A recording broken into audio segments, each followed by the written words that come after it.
안녕하세요. 갈수록 성적이 오르는 공부법 유현경입니다. 네, 제가 지난번에 수학에 대한 이야기를 했었는데요. 우리 수학에 대한 거는 여러 번 얘기하고 또 중요한 점들을 다시 생각해봐도 좀 지나치지 않은 것 같아요. 그래서 이번에 또 수학으로 같이 이야기를 나눠보기 위해서 준비를 했습니다. 얼마 전에 초등학교 지인 선생님하고 이야기를 나누다가 이런 이야기를 들었어요. 요즘 초등학생들은 수학에 있어서 2학년으로 입학해서 5학년으로 졸업을 한다는 거예요. 그런데 굉장히 좀 속상한 말이긴 한데 이 말이 굉장히 또 공감이 가는 거예요. 왜냐하면 우리 초등학교 1학년 수학이 그렇게 어렵지 않잖아요. 네, 10까지 또 받아올림도 없는 셈을 하기도 하고 또 그리고 숫자도 50까지 또 2학기가 되면 100까지 이렇게 세니까 이건 우리 아이가 당연히 초등학교 들어가기 전에 7살 때 6살 때 이미 알고 있는 거다 라고 해가지고 2학년 수학을 그냥 들어가시는 학부모님들이 꽤 계시거든요. 그런데 이제 학년이 올라가다 보면 아이도 점점 어려워하고 또 수학을 하나하나 포기하다가 결국에 이제 6학년이 됐을 때 6학년 내용 이해하지 못하고 5학년으로 마무리하게 됩니다. 그럼 이렇게 5학년 수학으로 졸업한 이 아이는 중학교나 고등학교에 갔을 때 수학을 잘할 수 있을까요? 네, 잘할 수 없습니다. 그냥 수포자가 되는 거예요. 그러면 이 수학 공부를 어떻게 시작하는 게 좋을지 같이 한번 이야기를 나눠보도록 하겠는데요. 자, 그러면 일단 아이들이 수학을 어려워하는 이유를 한번 생각해 보면 좋을 것 같아요. 아이들은요, 한글이나 영어보다 수학을 더 어려워해요. 그 이유가 뭐냐 하면 수학은 굉장히 추상적인 개념이에요. 우리 아이는 근데 한글보다 수를 먼저 뗐어요 이렇게 말하는 분들도 계시지만 그거는 수를 뗀 게 아니라 그냥 수를 읽거나 규칙적으로 말하는 걸 배운 거죠. 그래서 그 아이가 수에 대한 양적인 개념이 있는지 또 그 기호에 대한 이해가 있는지는 별개의 문제라는 겁니다. 그리고 수학이 한글이나 영어보다 어려운 이유는요, 표현하는 방식이 다르기 때문에 그래요. 예를 들어서 한글 가를 한번 생각해 보면 우리 가가 들어가는 낱말들 한번 볼까요? 가방, 가지, 강가 이런 단어들 볼 때 이 가가 맨 앞에 쓰이거나 뒤에 쓰인다 해서 가라는 걸 다르게 읽지 않아요. 그런데 숫자 1은요. 1이 혼자 쓰일 때는 1이라고 읽지만 0과 같이 쓰일 때는 10이라고 읽고 또 1이 두 개가 있으면 11이라고 읽고 계속 달라진다는 거예요. 어느 위치에 있느냐에 따라서. 그래서 아이들이 이 수의 개념을 정확하게 이해하고 있다. 우리 아이는 정말 이 수의 개념을 정확하게 다 알고 입학을 했다라고 말하는 거는 굉장히 위험한 생각일 수 있다라는 겁니다. 자, 그러면 우리 수에 대한 이런 추상적인 개념을 제대로 이해하기 위해서는 숫자, 또 읽는 수, 그리고 양, 이 세 가지가 정확하게 매칭이 돼야 됩니다. 이게 매칭이 되지 않으면 초등학교 저학년 때는 그렇게 티가 나지 않는데 3학년, 4학년이 되면서 우리 아이가 이 부분을 모르고 있구나 라는 걸 알게 돼요. 특히 4학년이 되면 조 단위가 넘는 수를 배우게 되는데 그때는 이 3이라는 숫자가 1의 자리에도 있다가 억의 자리에도 있다가 천만에도 있다가 하니까 아이들이 굉장히 헷갈리기 시작을 하는 거죠.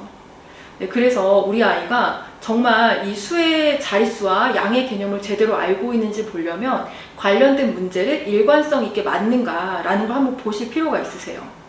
어떤 문제들이 좀 관련되어 있는 거냐면 예를 들어서 숫자가 써있는 카드 5장이 있는데 그 중에 2개나 3개를 골라서 가장 큰 수와 작은 수를 만들어 봐라 라던가 아니면 큰 수와 작은 수 2개가 있는데 거기에 똑같은 3이라는 숫자가 있으면 그 3이 의미하는 게 어떤 양인지 어떤 값인지를 서술하라든지 그 두 사이의 차를 구하라든지 이런 것들을 제대로 아는지를 한번 보셔야 되는데 아이들 보면 어쩔 때는 맞았다가 어쩔 땐 틀렸다가 하는 걸 보실 수 있을 거예요. 그런데 맞았다가 틀렸다가 하는 거는 그냥 모른다라고 생각하시면 돼요. 근데 우리는 좀 긍정적으로 생각하고 싶어서 우리 아이가 실수한 걸 거야.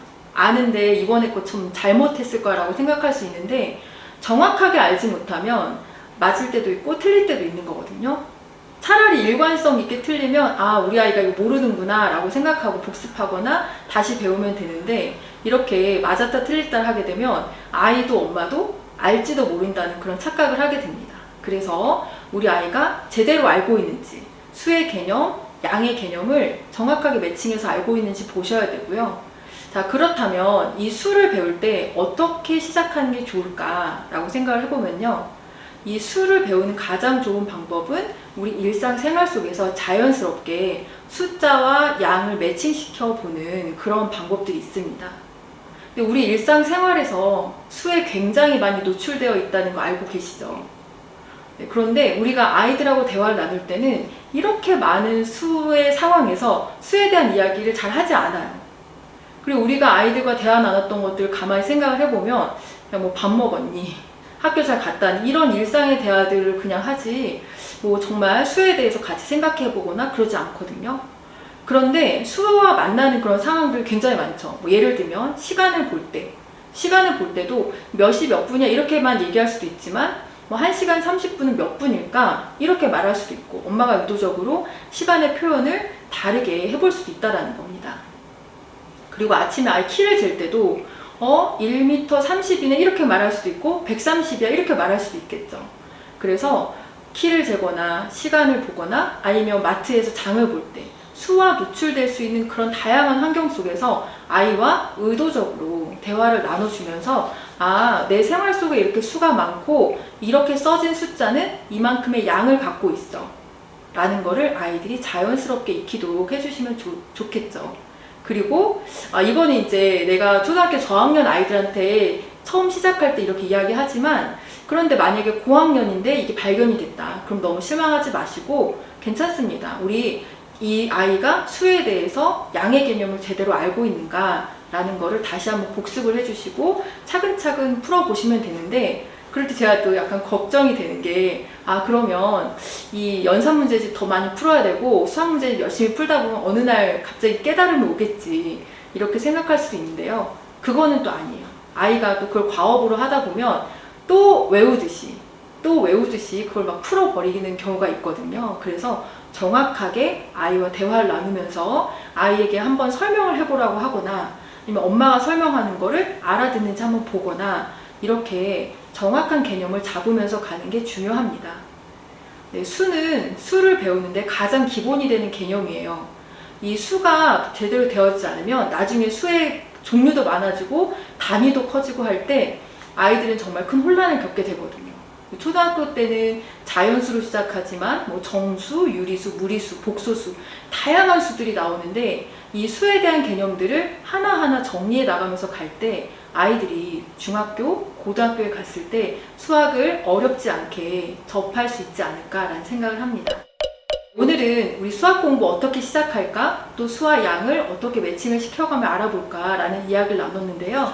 다음 시간에는 그러면 수학 공부를 도와주는 책 읽기는 어떤 게 있을까라는 거를 같이 생각해 보도록 하겠습니다. 감사합니다.